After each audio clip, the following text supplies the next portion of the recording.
پیش خدمت ہے شہرنامہ آواز۔ ایک طرف میانمار میں روہنگیا مسلمانوں پر ظلم و تشدد جاری ہے اور لاکھوں کی تعداد میں افراد بنگلہ دیش ہجرت کر چکے ہیں، وہیں بنگلہ دیشی انتظامیہ نے میانمار پر اپنے فضائی حدود کی خلاف ورزی کا الزام عائد کیا ہے۔ ایک خبر رساں ادارے کی رپورٹ کے مطابق بنگلہ دیشی انتظامیہ نے میانمار کے سفیر کو طلب کر کے فضائی حدود کی خلاف ورزی پر اپنا احتجاج ریکارڈ کیا ہے۔ دوسری جانب میانمار کے صدارتی ترجمان کا کہنا ہے کہ کسی قسم کی خلاف ورزی کے کوئی شواہد موجود نہیں ہیں اور ڈھاکہ کو عوامی بیانات جاری کرنے کے بجائے ہمیں اپنے تحفظات سے آگاہ کرنا چاہیے۔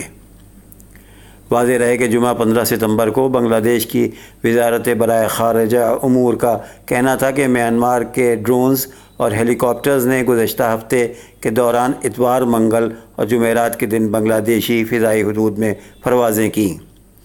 وزارت کے مطابق اس خلاف ورزی پر میانمار کے سفیر کو احتجاجی مراسلہ دیا گیا۔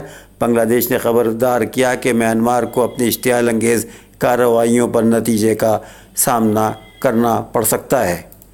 ادھر میانمار کے صدارتی ترجمان کا کہنا تھا کہ میانمار کی فوج بنگلہ دیش کے الزامات کی تردید کرتی ہے اور معاملے کی تحقیقات جاری کر رہی ہے۔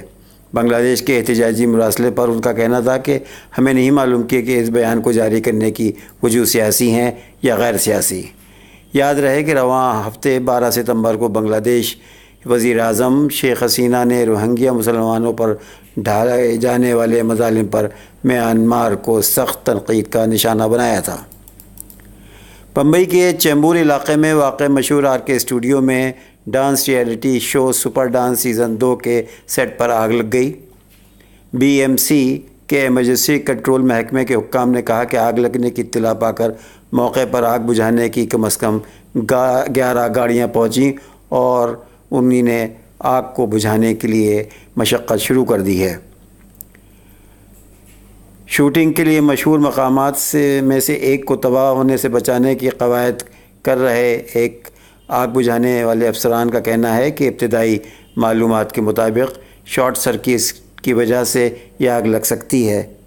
آگ کے نقصانات کے بارے میں سردست جو اطلاعات مل رہی ہیں ان کے مطابق اس واقعے میں بہرحال کسی کی موت واقع نہیں ہوئی ہے۔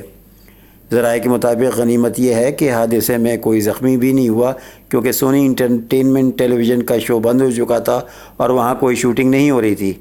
ہم نے گزشتہ ہفتے بھی وہاں شوٹنگ کی تھی اور اگلی شوٹنگ 29 اور 30 کو ہونے والی ہے۔ یاد رہے اس مشہور مقبول اسٹوڈیو کو پرتھوی راج کپور کے نام پر قائم کیا گیا تھا اور اس کے بانی راج کپور اور اب ان کے بعد ان کے خانوادے کے افراد ہیں۔